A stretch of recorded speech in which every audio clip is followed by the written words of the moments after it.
Tahu nggak sih, banyak orang percaya ada portal menuju alam gaib. Kalau kalian sering nonton podcast atau mengikuti cerita dari orang-orang yang mengaku pernah mendalami dunia spiritual, mungkin kalian pernah mendengar satu istilah yang terus muncul berulang kali. Portal, gaib, atau gerbang menuju alam lain. Istilah ini sudah lama beredar bukan hanya di Indonesia, tetapi di berbagai negara di dunia yang membuatnya menarik. Cerita tentang portal gaib hampir selalu memiliki pola yang sama. Bukan pintu besar seperti di film atau bukan lingkaran bercahaya seperti dalam cerita fiksi ilmiah, melainkan sebuah tempat yang dipercaya menjadi batas antara dunia manusia dan dunia yang tidak bisa kita lihat. Di Indonesia, beberapa tokoh publik pernah menceritakan pengalamannya mengenai hal ini. Salah satunya adalah Mongol Stress.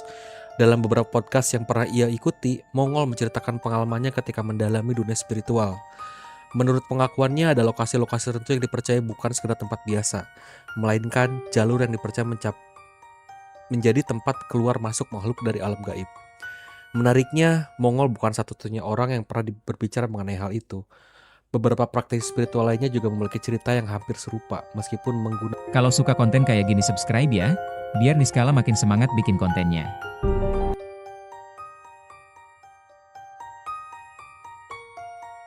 Meskipun intinya tetap sama, mereka percaya ada tempat-tempat tertentu yang memiliki hubungan dengan alam yang tidak dapat dilihat oleh manusia. Yang membuat topik ini semakin menarik bukan karena satu orang mengatakannya, tetapi karena cerita seperti ini ternyata muncul di banyak budaya. Di Jepang, kalau kalian tahu gerbang Tori, sering dianggap sebagai batas simbolis antara dunia manusia dan wilayah yang dianggap suci. Dalam cerita rakyat Eropa, ada kisah tentang Fairy Gate, gerbang menuju dunia para peri. Di Timur Tengah juga ada cerita mengenai tempat-tempat tertentu yang dipercaya menjadi wilayah bangsa jin. Sementara di Indonesia, kita sering mendengar kisah tentang hutan tua, goa, gunung, air terjun atau pohon-pohon besar yang dipercaya sebaiknya tidak dimasuki sembarangan.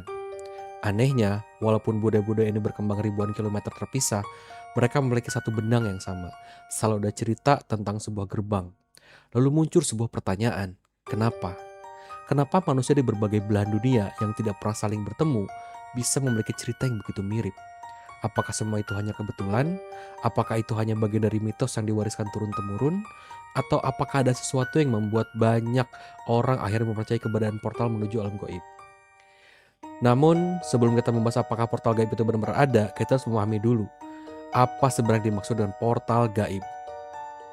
Menurut orang yang mempercayainya, karena ternyata banyak orang yang memiliki gambaran yang salah. Mereka memainkan portal seperti di film. Pintu besar atau tiba-tiba muncul entah dari mana. Justru menurut sebagian praktisi spiritual yang disebut portal sama sekali tidak terlihat seperti itu. Dan justru disitulah mulai misterinya. Kalau kita mencari penjelasan dari sudut pandang para praktisi spiritual, ada satu hal yang selalu mereka sepakati. Portal gaib bukanlah pintu yang bisa dilihat dengan mata, bukan lingkaran bercahaya seperti di film-film fiksi ilmiah, dan bukan pula lubang besar yang tiba-tiba terbuka di tengah hutan. Menurut mereka, portal gaib lebih sering digambarkan sebagai sebuah titik, sebuah tempat yang dipercaya memiliki hubungan lebih kuat dengan alam yang tidak bisa dilihat oleh manusia. Karena itulah banyak praktisi spiritual mengatakan tidak semua tempat memiliki energi yang sama. Ada tempat yang terasa biasa aja, namun ada pula tempat yang sejak dahulu dipercaya memiliki sesuatu yang berbeda. Misalnya hutan yang sangat tua, goa yang belum banyak dijamah manusia, pohon besar yang sudah berusia ratusan tahun, persimpangan jalan, air terjun, gunung, atau bangunan kosong yang sudah lama ditinggalkan. Tempat-tempat seperti inilah yang sering dikaitkan dengan keadaan portal gaib. Menariknya, kalau kita mendengar cerita dari berbagai praktik spiritual, mereka tidak selalu menggunakan istilah yang sama. Ada yang menyebutnya gerbang, ada yang mengatakan jalur keluar masuk, ada pula yang menyebutkan titik pertemuan dua alam. Istilah berbeda, tetapi konsepnya hampir sama. Mereka percaya di lokasi tertentu, batas antara alam manusia dan alam gaib dipercaya menjadi lebih tipis. Menurut sebagian praktis spiritual, makhluk gaib tidak selalu berada di sekitar manusia. Mereka memiliki alamnya sendiri, namun pada kondisi tertentu dipercaya ada titik-titik yang memudahkan mereka berinteraksi dengan dunia manusia. Sekali lagi, ini adalah kepercayaan yang berkembang di kalangan praktis spiritual, bukan sesuatu yang dapat dibuktikan secara ilmiah. Ada juga cerita yang cukup sering muncul. Beberapa orang mengaku pernah memasuki suatu tempat yang menurut mereka terasa sangat berbeda. Suasana menjadi sunyi, udara terasa berat, suara di sekitar seolah-olah menghilang, bahkan ada yang mengaku kehilangan orientasi arah. Sebagian percaya mereka sedang berada di dekat sebuah portal, namun sebagian lainnya menganggap semua itu hanyalah efek psikologis. Karena ketika seorang manusia tempat yang gelap, sepi dan asing, otak manusia memang bisa memproses lingkungan dengan cara yang berbeda.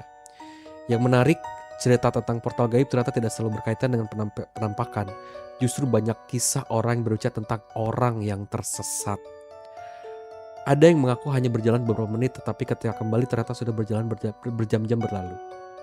Ada pula cerita tentang seorang yang merasa berada di sebuah desa, berinteraksi dengan penduduknya, namun ketika kembali di lokasi yang sama, beberapa hari kemudian desa itu tidak pernah ditemukan lagi. Cerita seperti ini muncul di banyak daerah di Indonesia, dengan nama dan versi yang berbeda. Pertanyaannya, apakah semua itu benar-benar terjadi? Atau cerita tersebut muncul karena pengalaman manusia yang belum sepenuhnya bisa dijelaskan? Karena sampai hari ini, belum ada bukti ilmiah yang dapat menunjukkan bahwa sebuah portal menuju alam gaib benar-benar pernah ditemukan. Namun, ada satu hal yang mengejutkan. Meskipun sains belum mengenal konsep portal gaib, seperti yang dipercaya masyarakat dalam dunia fisika, ternyata ada teori yang membahas kemungkinan adanya jalan penghubung menuju tempat lain. Tentu saja, bukan menuju alam gaib, melainkan menuju bagian lain dari ruang dan waktu. Dan justru disinilah sains mulai masuk ke dalam pembahasan selama dianggap hanya memiliki dunia mistis. Sampai detik ini kita sudah mengetahui satu hal. Menurut sebagian praktisi spiritual, portal gaib dipercaya sebagai sebuah titik, tempat yang dianggap batas antara dunia manusia dan alam lain.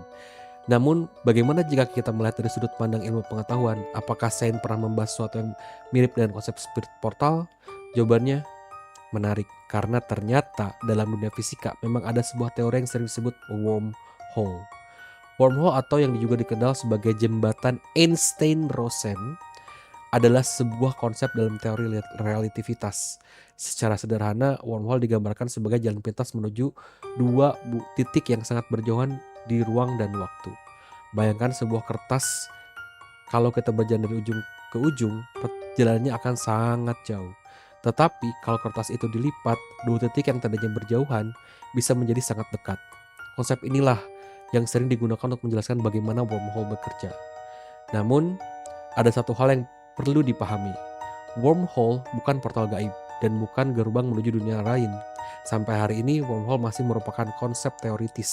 Belum pernah ditemukan secara langsung, belum pernah berhasil dibuat, dan belum pernah digunakan manusia. Jadi meskipun terdengar seperti portal, konsepnya sangat berbeda dengan yang dipercaya dalam dunia spiritual. Lalu kenapa banyak orang yang sering menghubungkan keduanya? Mungkin karena keduanya memiliki satu kesamaan. Sama-sama berbicara tentang sebuah jalan menuju tempat yang tidak bisa dijangkau dengan cara biasa. Bedanya dalam dunia spiritual tempat itu dipercaya sebagai alam gaib, sedangkan dalam fisika tempat itu adalah ruang dan waktu. Dua konsep yang berbeda, tetapi seringkali terdengar mirip bagi orang awam. Menariknya lagi, para ilmuwan sendiri mengakui bahwa semesta masih menyimpan banyak misteri. Kita memang sudah mengalami banyak hal, tetapi masih ada pertanyaan besar yang belum memiliki jawaban. Apa itu materi gelap? Apa itu energi gelap? Apakah dimensi lain benar-benar ada? Apakah alam semesta hanya memiliki 3 dimensi? Ruang yang bisa kita rasakan? Atau masih ada dimensi lain yang belum kita amati? Pertanyaan-pertanyaan ini masih menjadi bagian penelitian ilmiah. Namun, tidak ada satupun yang bisa menjadi bukti bahwa portal gaib benar-benar ada. Jadi kalau ada seseorang berkata portal gaib sudah dibukakan oleh sains, jawabannya belum. Sains tidak pernah menyatakan adanya gerbang menuju alam gaib. Sebaliknya, kalau ada yang mengatakan portal itu mustahil, jawabannya juga belum tentu. Karena sains sendiri masih terus mempelajari banyak hal tentang ruang, waktu, dan struktur alam semesta. Masih banyak misteri yang belum berhasil dijelaskan secara sepenuhnya. Mungkin disitulah alasan kenapa topik portal gaib tetap hidup hingga sampai sekarang. Di satu sisi ada pengalaman dan cerita banyak orang, di sisi lain ada ilmu pengetahuan yang terus berkembang, tetapi belum mampu menjawab semua pertanyaan. Dan justru di antar dunia itulah misteri tentang portal gaib terus bertahan. Kalau begitu, apakah portal gaib benar-benar ada? Ataukah semua cerita yang kita bahas hanyalah kepercayaan budaya dan pengalaman pribadi? Jawabannya mungkin tidak secara percaya atau tidak. Dan mungkin justru itulah yang membuat misteri ini tetap menarik untuk dibahas hingga saat ini.